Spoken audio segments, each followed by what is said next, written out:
오늘 오랜만에 짧은 말씀 읽겠습니다.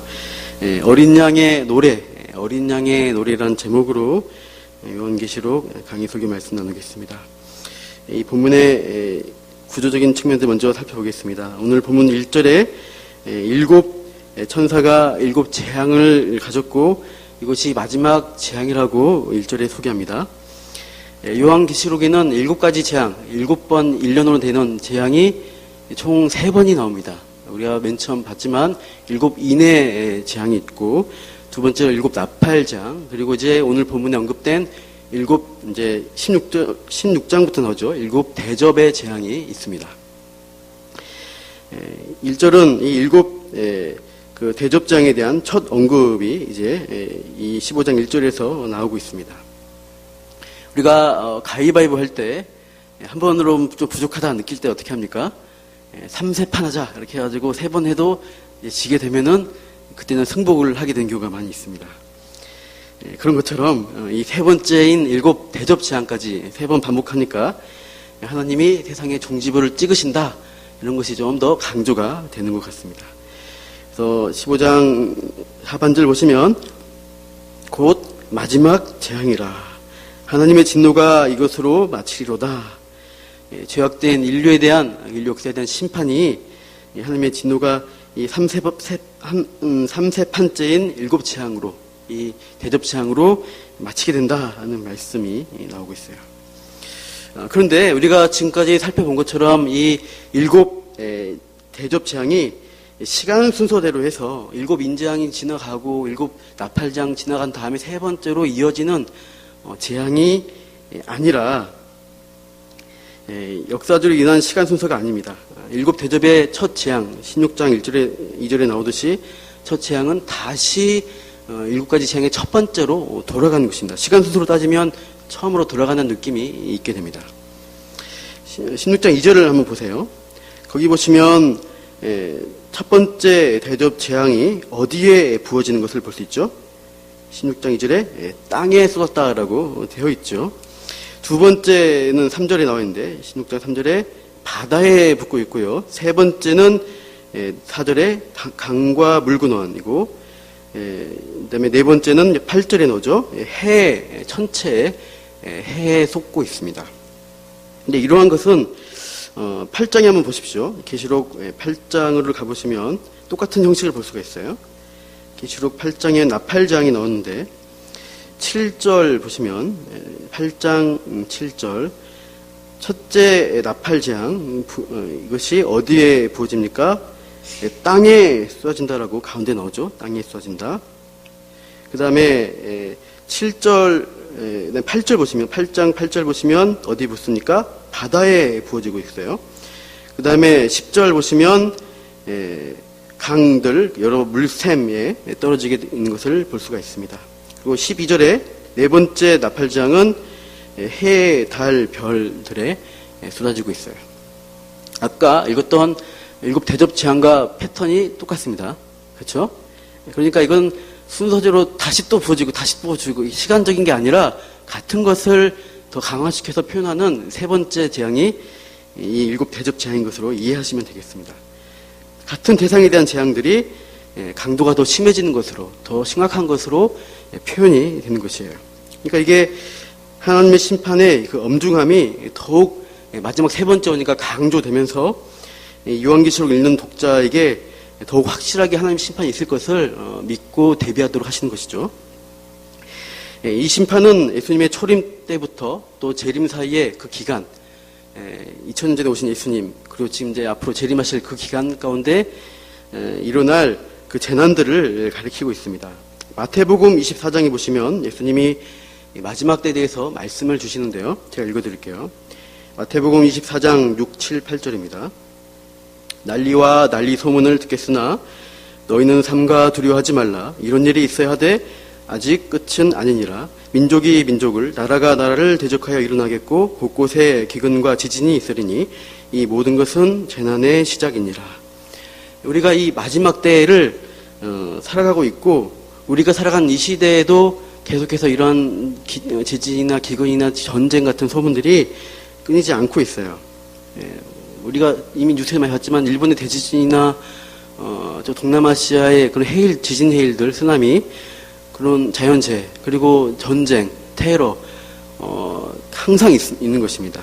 우리가 이런 재난들을 바라볼 때, 참 요한계시록이 말씀하신 대로, 우리가 정말로 종말의 시대, 초림과 재림 사이의 이 종말의 시대를 살아가고 있구나라고 생각하셔야 할 것입니다.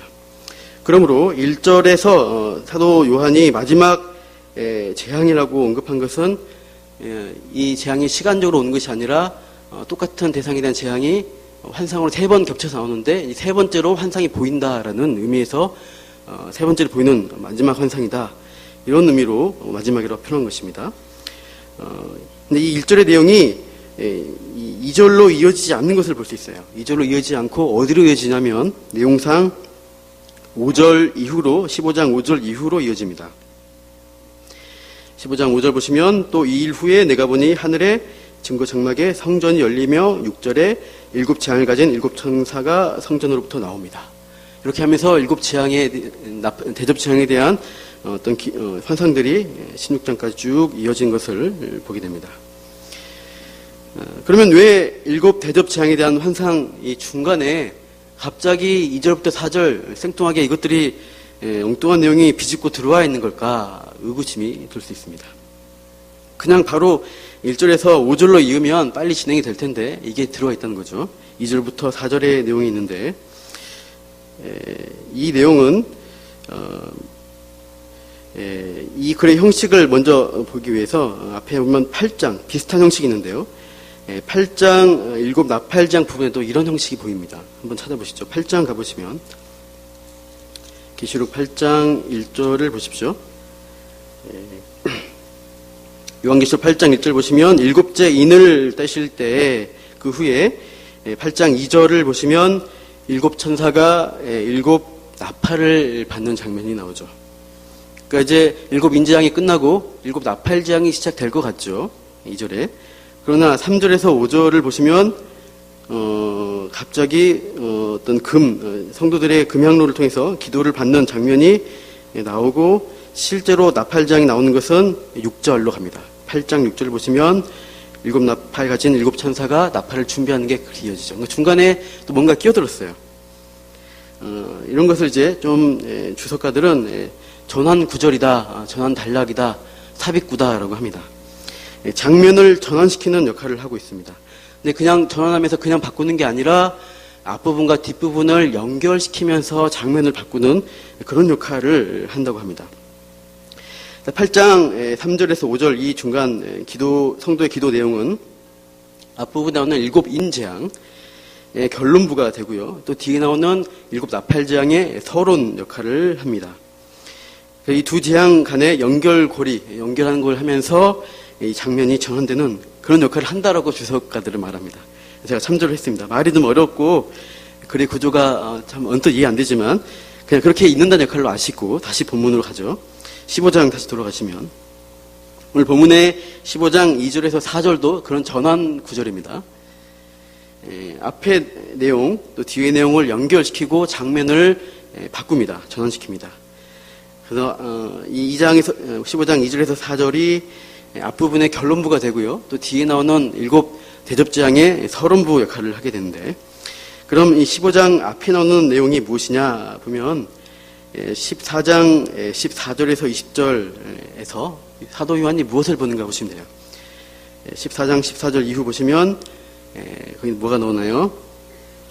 최후의 심판의 장면이죠. 흰구름 위에 예리한 낫을 가진 인자 같은 이가 앉아 있습니다. 그리고 이분이 무엇을 추수하냐면 알곡, 그리고 또 하나는 포도를 이제 다른 천사지만 추수하게 됩니다. 알곡은 지난 시간 봤지만 성도를 상징합니다. 신실한 성도고요. 또 포도는 불신자, 끝까지 하나님을 거역하는 불신자들을 상징합니다. 그래서 이 최후의 알곡과 가라지를 거두어서 알곡은 창고에 들이고 가라지는 불쏘시개로 태워버리는 그런 심판의 비유와 연결이 됩니다.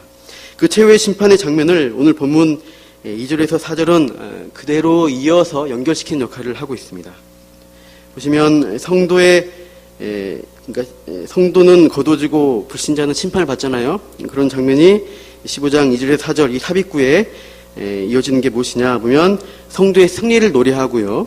짐승들에 대한 심판의 장면을 2절에서 4절이 담고 있어요. 그러면서 성도들은 승리와 경배의 노래를 하고 있습니다. 15장 3절을 보십시오. 15장 3절 앞부분만 보시죠. 같이 읽어볼게요. 하나님의 종 모세의 노래 어린 양의 노래를 불러 이르되 여기까지요. 예. 그 노래의 이름을 하나님의 종 모세의 노래 그리고 어린 양의 노래라고 합니다. 바닷가에서 검은고를 가지고 승리의 노래를 부른다는 것은 어떤 사건을 연상시키는가 하면은 이 모세란 이름 때문에 알 수 있죠. 출애굽할 때 홍해에서 심판했던 그 장면을 떠올리게 합니다. 우리 출애굽기 15장 펴보십시오. 요한계시록 15장과 또 출애굽기 15장이 연결이 되죠. 출애굽기 15장 한번 펴보십시오. 자막이 없으니까 다 찾아야 됩니다. 출애굽기 15장 1절을 보십시오. 출애굽기 15장 1절.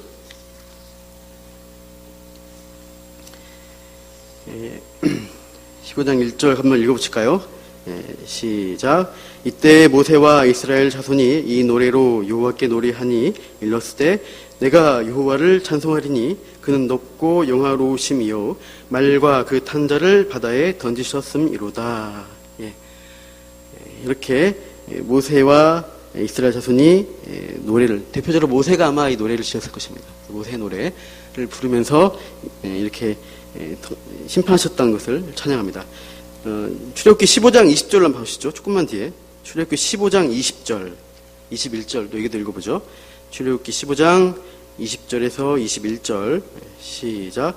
아론의 누이 선지자 미리암이 손에 소고를 잡음에 모든 여인도 그를 따라 나오며 소고를 잡고 춤추니 미리암이 그들에게 화답하여 이르되 너희는 여호와를 찬송하라. 그는 높고 영화로우시며 말과 그 탄자를 바다에 던지셨음이로다 하였더라. 예, 같은 내용이죠. 아까 1절에서 봤던 내용과 비슷하게 나오는데 여기는 소고를 두들기면서 춤추면서 같은 내용을 찬양하고 있습니다. 여기 보시면 끝까지 하나님 백성을 어떻게 해요? 보내겠다 해놓고 다시 군대 끌고 쫓아와서 노예로 삼아야지 그냥 보내줄 수 없지 하면서 바로와 군대가 쫓아오죠. 그 추격대를 어떻게 해요? 하나님이 홍해 바닷물로 심판하십니다. 이 홍해 사건 이후에 이스라엘 백성이 이 홍해 바닷가에서 소고를 잡고 춤추면서 심판과 승리에 대한 찬양을 부르는 장면이 15장이에요. 참고로 15장 바로 앞에 출애굽기 14장 마지막 31절 보셔요. 거기 보시면 이렇게 백성이 반응합니다. 14장 31절에 출애굽기 백성이 여호와를 경외하며 여호와와 그의 종 모세를 믿었더라. 이렇게 쓰고 있어요. 하나님의 종 모세라고 표현한 것입니다. 이 내용들 잘 기억하시죠? 하나님의 종 모세, 소고를 잡고 춤추었고 심판에 대한 노래, 하나님에 대한 경배 찬양이었어요. 다시 우리 요한계시록 돌아가십시오.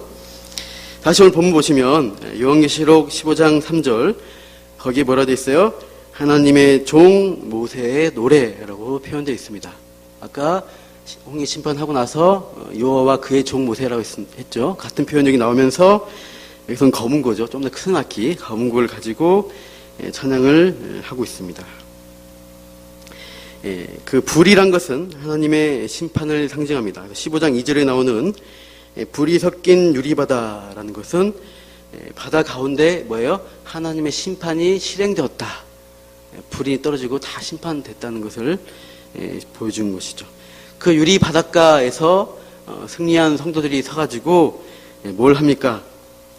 하나님의 검은 거를 켜면서 하나님의 종 모세의 노래를 부르는 장면이 오늘 본문이에요. 그러니까 여기서 승리한 성도들은 모세 시대 출애굽과 같은 경험을 했다고 표현하는 것입니다.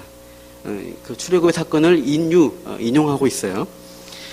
그래서 새로운 최종적 출애굽의 승리가 마지막 때 성도들에게도 주어진다. 그 최종적 승리는 결국 누구의 노래가 될 것이냐 했을 때 모세의 노래는 누구의 노래라는 제목을 붙이죠. 오늘 설교의 제목이죠. 3절 보시면 어린 양의 노래라고 표현합니다. 홍해에서 승리한 것은 궁극적으로 어린 양 예수의 구원 사역의 승리를 가리키고 있어요. 사탄이 끝까지 우리를 붙잡아서 안 놓아주려 할 때 예수님의 십자가의 권세로 사탄의 권세가 끊어지는 것이에요. 이 어린 양 예수 이름으로 승전가를 부리면서 성도는 승리의 기쁨을 만끽한다. 이런 장면이 나오죠. 이 2절에서 4절 구원받은 이 성도에 대한 장면이 좀 더 크게 보시면 14장 전체 구조와 또 연결이 되고 있어요. 그러면서 강조되는데 조금 이제 복잡한데 잘 들어보셔요. 14장 1절에서 5절을 보십시오. 계시록입니다. 요한계시록 14장 1절에서 5절 보시면 1절에 어린 양이 시온산에 있고 누가 함께 있냐면 14만 4천 명 성도들과 함께 있습니다. 이미 많이 들었지만 14만 4천 명이 뭘 상징합니까? 신천지 이단의 12지파에 충만한 수가 아니죠. 12 곱하기 12 하면은 144가 나옵니다. 구약에 12지파가 있고 신약에 12사도로 통한 신약 교회가 있습니다. 그러니까 신구약 성도의 곱하기 1000은 충만한 숫자죠 또. 그래서 14만 4천 명이 되는데 구약, 신구약 성도를 총합한 충만한 수를 가리킨다고 보시면 돼요. 그러니까 교회입니다. 충만한 하나님이 택하신 교회. 그 14만 4천 명의 성도들이 교회가 뭘 하는가 보시면 우리 14장 2절과 3절을 읽어보실까요? 14장 2절과 3절 시작. 하늘에서 나는 소리를 들으니 많은 물소리와 또 같고 큰 우레소리와도 같은데 내가 들은 소리는 검은 고 타는 자들이 그 검은 고를 타는 것 같더라. 그들이 보좌 앞과 내 생물과 장로 앞에서 새 노래를 부르니 땅에서 속량함을 받은 14만 4천 밖에는 능히 이 노래를 배울 자가 없더라. 이 14만 4천 명이 검은 고를 타면서 새 노래를 부릅니다. 퀴즈입니다. 이 새 노래의 제목은 무엇일까요? 검은 고를 가지고 승리의 노래를 부르는 장면이 어디 있어요? 제목. 어린 양의 노래. 옛날 구약시로 하면 모세의 노래를 부르고 있어요. 그러니까 이 1절에서 4절의 그 승리의 노래를 부르는 내용이 15장 2절에서 4절과 연결이 된다는 것을 명료하게 알 수 있죠. 연결되는 장면이죠. 그래서 12장, 13장 용과 짐승과 거짓 선지자가 굉장히 위협적으로 등장했어요. 그러면서 교회를 위협하면서 교회와 성도에 대한 박해를 가합니다. 그런데 결론적으로는 마지막 이 싸움의 결론은 무엇이냐 했을 때 14장 1절에서 5절에 어린 양과 함께 새 노래를 부르는 성도의 승리, 성도의 지위를 소개해주고 있어요. 결론은 교회의 승리다 이거예요. 그리고 15장 이 마지막 재앙 환상이 서론격으로 주어지는 7 대접장의 서론으로 15장 2절에서 4절에서는 또 다시 최종적 출애굽 승리를 재현하고 있는 성도의 승리된 모습, 그 노래의 장면, 합창단의 모습을 비춰줍니다. 성도의 지위가 얼마나 영광스러우냐 이것이 부각이 돼요. 2절에서 4절 이 부분을 앞부분과 연결시켜 보십시오. 그러니까 이 15장 2절에서 4절과 14장 1절에서 5절을 이렇게 연결을 시켜보면 같은 내용이기 때문에 연결이 됩니다. 가장 바깥에 이 성도의 승리가 나타나고 있어요.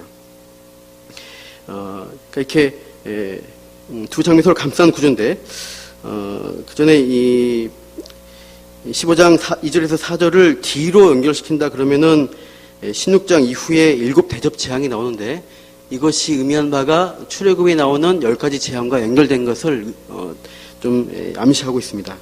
그래서 이것은 다음에 16장 재앙 7 대접 재앙 할 때 나누시게 될 건데 출애굽의 사건과 유사하다는 것을 이 서론격으로 표현하고 있습니다. 오늘은 성도의 승리, 어린 양의 놀이라는 주제에 맞춰서 제가 앞부분을 14장과 연결해서 보겠습니다. 14장 1절에서 5절과 15장 2절에서 4절이 연결되는 건 증명했고요. 그 가운데 보시면 또 가운데 14장 6절에서 11절 거기는 뭐가 나옵니까? 천사가 날아가면서 땅에 대해서 심판을 경고합니다. 경고의 말씀이 선포돼요. 11절까지 6절에서 11절 쉼이 없다 이렇게 선포하고 있어요. 복음을 가져가면서 심판에 대해서 먼저다 하면서 심판에 대해서 하면서 11절에는 쉼이 없을 것이다 경고하고 있어요. 그리고 14절에서 14장 14절에서 20절까지는 그 예고했던 심판이 실행이 되고 있어요. 최후의 심판이 실시되는 게 14절부터 20절이에요. 좀 이제 말이 어렵지만 맨 바깥에 14장 1절에서 5절 성도의 승리, 맨 끝에 15장 2절에서 4절 성도의 승리가 나와 있고, 그 중간에 심판에 대한 예고, 심판에 대한 실행, 최종적인 마지막 심판, 그리고 딱 가운데 뭐가 있냐? 12절, 13절입니다. 14장 12절, 13절 두 절인데 같이 읽어볼게요. 성도들의 인내가 여기 있나니 그들은 하나님의 계명과 예수에 대한 믿음을 지키는 자니라. 또 내가 들으니 하늘에서 음성이 나서 이르되 기록하라. 지금 이후로 주 안에서 죽는 자들은 복이 있도다 하시매 성령이 이르시되 그러하다. 그들이 수고를 그치고 쉬리니 이는 그들의 행한 일이 따름이니라 하시더라. 여기 보시면 성도의 인내와 수고와 안식에 대해서 말씀하셨습니다. 현재를, 사도 요한 시대에 고난받으며 살아간 현재의 성도의 삶, 지금 우리가 살아가는 우리의 현실에서의 삶에 대한 격려의 말씀이 12절, 13절 말씀이에요. 그러니까 14장 전체와 오늘 본문의 이 전체 구조가 강조하는 것은 맨 바깥 단락이 감싸면서 큰 그림으로는 성도에게 결론적으로는 승리라는 것이에요. 승리가 보장되어 있고, 사탄이 이 땅에서 최아무리 무소불위의 권력을 발휘하고 능력으로 우리를 위협해도 결국 어린 양과 성도가 승리한다. 이 결론을 바깥에 배치하고 있습니다. 그리고 그 승리의 과정으로서 심판이 있을 거예요. 심판이 예고되고 또 이제 14장 14절 이후에 심판이 실행되는 것, 최종 심판이 실행되는 것을 보여주시고 있습니다. 그런데 한가운데 이 단락에 강조한 바는 12절, 13절이죠. 그 승리와 심판을 바라보면서 성도는 현재 어떻게 살 것이냐. 신앙을 지키며 인내해야 한다고 사도 요한 시대의 성도들과 지금 우리를 살아가는 남은교회 성도들에게 그렇게 도전하시고 있어요. 그러면 이 성도의 인내가 어디 있냐 했을 때 하나님의 12절, 하나님의 계명과 예수에 대한 믿음을 지키는 것이라고 알려주시고 있어요. 이 믿음을 지키고자 고난받고 때로는 죽을 수도 있다, 순교할 수도 있다라고 합니다.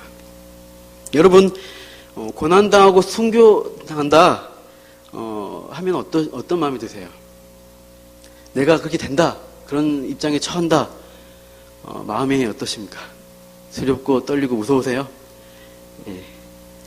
지난 주일 제자반 공부를 하는데 하다 보니까 고난과 박해가 있으면 어떻게 할 것인가, 어떻게 신앙을 지킬 것입니까? 질문하게 됐는데 한 분이 자기는 고문당하고 고난당하면 금방 배교할 것 같다고 솔직하게 얘기하셨습니다.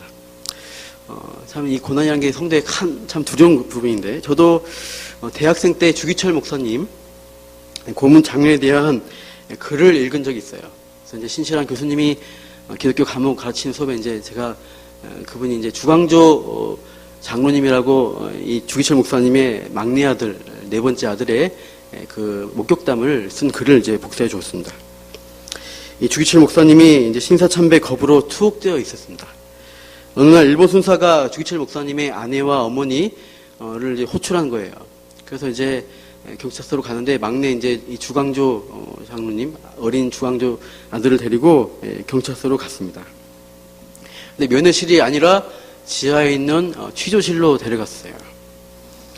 거기 가서 뭘 보게 됐냐? 그 옆방으로 가는데 그 옆방의 창문 너머로 자기 주기철 자기 아버지가 고문당하는 장면을 가족들에게 보여주었습니다. 이 고문을 통해서 가족에게 충격을 주면서 그 주기철 목사님이 회유하려고 했던 것이죠.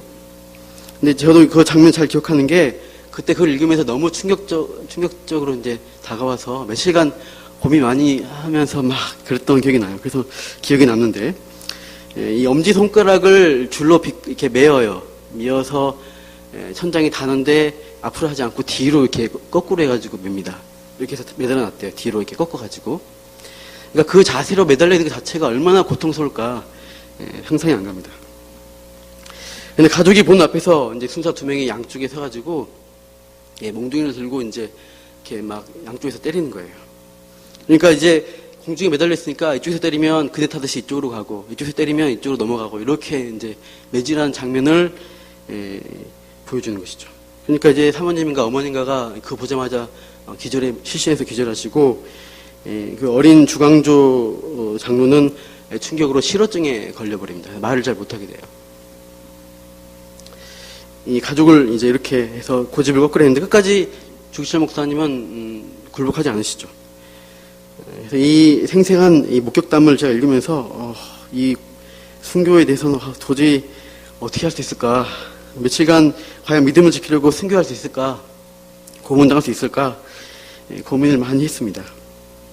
결론은 답이 안 나오더라고요. 그래서 모르겠다요. 난 모르겠다. 내 힘으로 못하겠다. 진짜 할 수 있을까 했는데 지금도 조금 그렇습니다. 기독교 역사상 역사적으로 보면은 많은 박해 시기가 있었습니다. 그 박해 시기마다 다 훌륭한 순교자가 되었느냐? 그렇지 않습니다. 훌륭한 순교자도 있었지만 동시에 많은 배교자들이 배출이 됐어요. 속출했죠. 박해가 끝난 후에 그래서 이 교회가 다시 이제 안정화되면서 큰 고민은 배교자들을 어떻게 처리할 것이냐, 그들을 받아들일 것이냐, 아니면 배척할 것이냐, 이거 가지고도 교회가 막 분쟁이 나고 싸움이 났어요. 우리나라도 해방 후에 신사참배에 굴복한 거 가지고 성도 서로 간에 막 얼굴 붉히고 많이 서로 이렇게 배척했다고 합니다. 경남 쪽에 가시면 지금도 재건파 교회들이 있는데, 신사참배 끝까지 이제 거부한 사람들이 재건파라고 해서 이제 다시 교회가 없어졌다. 신사참배 가지고 다 우상숭배했으니까 다시 재건해야 된다 해서 재건파 교회인데, 이 사람들은 이제 끝까지 순교를 지켰다. 신앙적으로 순교를 하며 열정이 참 좋았는데, 이 분들의 교회가 너무 자기의 의를 내세우다 보니까 너무 정죄하는 거예요. 그래서 오히려 이제 바리새인처럼 교만을 짜가지고 무리를 많이 일으켰습니다. 한국 교회사에 또 좀 더 많이 남겼어요. 한편으로 또 일제에 굴복한 여러 한국 교회 지도자들, 그들이 해방되고 나서 전혀 큰 회개함 없이, 거리낌 없이 그냥 똑같이 지도자로 활동하는 모습도 있었습니다. 이것도 큰 오점입니다. 고문당하고 순교하고 죽어야만 진짜 성도고, 연약해서 실패하고 넘어지면 사탄의 자식이냐, 이건 쉽게 판단하기가 어렵습니다. 성화의 삶을 살아가는 우리를 돌아보십시오. 우리가 완벽한 성도로 살아갑니까? 거룩합니까? 대체로 어떻게 사세요? 말씀 듣고 결단해야지, 순종해야지 하지만 나가서 누구 부딪히고 몸이 힘들어지고 불만이 올라오고 이럴 때 우리의 본성, 죄성이 막 올라오지 않습니까? 넘어졌다가 또 회개하고 다시 일어나고, 또 넘어졌다가 다시 일어나고, 그런 걸 반복해요. 그런 가운데 연단을 받게 되고 말씀에 도전받으면서 성화, 거룩한 삶을 더욱더 살아가는 그 애를 쓰는 것이죠. 때로 잘 살다가도, 신앙생활 잘 해다가도 갑자기 큰 시험 앞에 그냥 나락으로 떨어지는 사람도 있어요. 그래서 그냥 영혼의 어두운 밤, 터널과 같은 그런 상태에 계신 분도 있을 거예요. 옛날에 참 신앙생활 잘했는데 지금 왜 이러지? 이런 분도 있습니다. 우리가 이러한 우리 자신이나 주변의 그런 상황들 볼 때 그 사람이 참 성도냐, 그것을 쉽게 판단하고 정죄하기가 힘듭니다. 우리는 하나님이 아니기 때문에 알 수가 없어요. 그러나 우리에게 주어진 사명은 무엇인가? 이 땅에서 성도와 우리의 공동체 지체를 위해서 할 일은 그들을 섬기는 것입니다. 내 옆에 넘어진 성도가 언제든지 있을 수 있습니다. 언제나 사탄의 공격, 세상의 공격이 있기 때문에 넘어지죠. 그때 그들을 판단하고 정죄하기보다는 그들을 위해서 기도하고 사랑으로 권면하셔야 돼요. 그러니까 힘 있는 자가 일으켜주는 거예요. 짐을 함께 지는 거죠. 믿음 안에서 다시 일어서도록 서로 사랑과 긍휼로 섬기는 것이 이 마지막 시대 교회 안에서 살아가는 성도의 역할입니다. 왜 그런가? 우리의 싸움은 혈과 육에 대한 싸움이 아니라고 하고 있어요. 통치자들과 권세들과 이 어둠의 세상 주관자들과 하늘에 있는 악한 영들을 상대하기 때문에 우리가 끊임없이 이 싸움의 현장에 있다고 해서 서로 전후로 바라보며 격려해야 합니다. 우리가 살아가는 세상이 눈에 보기에는 이제 전쟁터, 지옥이다, 그런데 직장인들은 영적 전쟁터입니다. 영적으로 공격이 참 많아요. 15장 2절을 보세요. 요한계시록 15장 2절 보시면 성도가 어떤 사람이냐 했을 때 이렇게 표현하고 있어요. 짐승과 그의 우상과 그의 이름의 수를 이기고 벗어난 자들을 성도라고 합니다. 그러니까 이 죄와 사망이 지배한 이 세상에 그 짐승, 애굽의 바로 같은 인간, 사탄이죠 결국. 사람들을 노예로 삼아가지고 억압하고 지배하려고 하는 이 세상의 돈과 권력, 악한 영, 배후에는 정말 악한 영이 있습니다. 그것들이 하나님의 최후의 심판이 오기 전까지 하나님의 허용하에서 이 세상에 사람들을 억압하고 지배하려고 하고 있어요. 그래서 우리 성도들도 잘못하면은 거기에 놀아나기도 하고 억압당하기도 합니다. 제가 오늘 오전에 재밌는 책을 읽었어요. 너무 흥미있는 책이어서 그냥 조금만 읽으려다가 읽다 보니까 이 책인데 다 읽었어요. 어제는 그냥 좀 빨리 속도로 읽었는데 제목이 무슨 책이냐면요.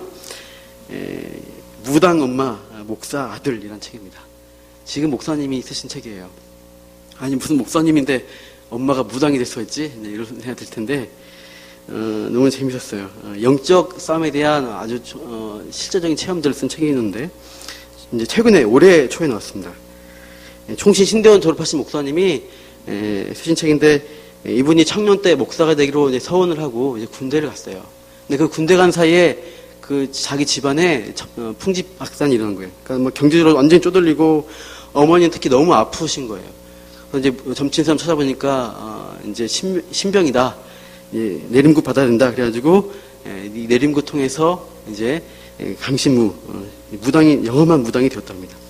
그래서 이제 뭐 보통 무당이 그 강신무를 받으면 그 이제 귀신이 들리잖아요. 그러면은 그 신령이라 그러는데 그들은 신령이 많이 들리면 그 이제 작두를 날카롭게 갈아요. 그래서 쌍작두 두 줄로 된 작두에 놓은 올라가기도 하고 한 줄로 된 작두 올라가는데 버선을 벗고 맨발로 외작대에 올라간 무당이 가장 영험하다네요.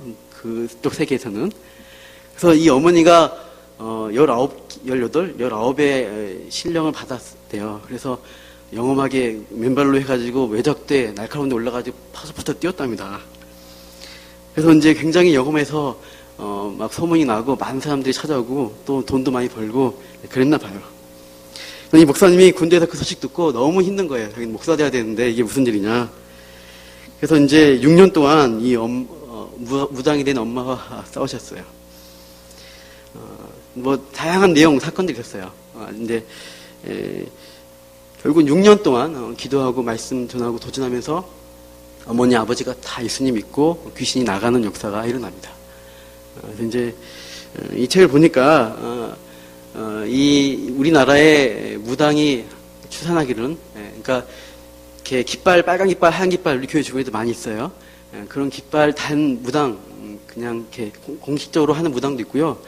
무당이 되어야 하는데 하기 싫어서 그 이제 신주 어떤 상을 차리는데 그것을 그냥 숨겨놓고 활동을 하지 않는 그런 무당도 숨겨진 무당도 많이 있답니다. 근데 그런 분들이 이제 서로의 이제 그런 좀 뭐 가끔 뭐 예언도 하게 되고 뭐 누구의 마음도 읽고 막 이런데요. 이제 그 영의 세력이 있으니까 한 추산하면 그런 다 치면은 대략 100만 명 가량 된답니다. 우리나라에 추산하기는 굉장히 많죠. 목사님이 5만인가 돼요. 와 훨씬 많아요.